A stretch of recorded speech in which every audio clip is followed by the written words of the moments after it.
భార్యాభర్తల మధ్యలో ఏదైనా గొడవైనప్పుడు దాన్ని రిపేర్ చేసుకోవాలి నేను, ఓకే, చట్టపరంగా రిపేర్ చేసుకోవాలి నేను, ఓకే అనుకున్నప్పుడే జ్యుడిషియల్ సపరేషన్.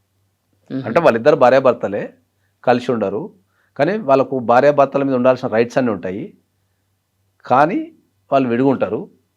ఆ రిపేర్ చేసుకునే క్రమంలో ఆ జ్యుడిషియల్ సపరేషన్ వేసుకుంటారు.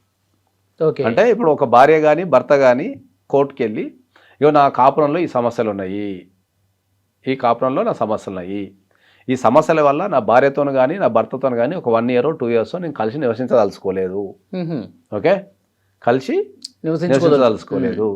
సో ఈ కాపురంలో ఉన్న ఈ కలతల్ని నేను రీకన్స్ట్రక్షన్ ద్వారా కానీ, మీడియేషన్ ద్వారా కానీ, లేకపోతే రకరకాల పద్ధతుల ద్వారా కానీ నేను రిపేర్ చేసుకుందాం అనుకుంటున్నా, రీకన్సిలేషన్ చేసుకుందాం అనుకుంటున్నా.